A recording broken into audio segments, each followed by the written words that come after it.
A sesión ordinaria semanal da Xunta de Goberno aprobou 250.971 euros en axudas para a cooperación cos concellos, así como con entidades sen ánimo de lucro para a organización de actividades culturais e recreativas correspondentes ao exercicio 2024.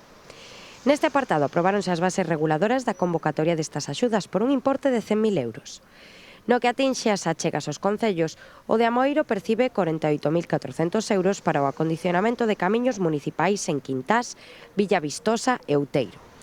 O de Larouco concédenselle 54.971 euros para o cofinanciamento de diversas actuacións.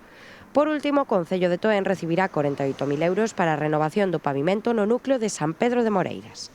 Tamén foron aprobadas senllas modificacións do Plan de Cooperación ás Obras e Servizos Municipais Cooperou en relación coas actuacións previstas en Ramirás e Xinzo de Limia. Ambos concellos solicitaron o cambio no obxecto das súas correspondentes asignacións, 142.000 euros e 250.000 respectivamente.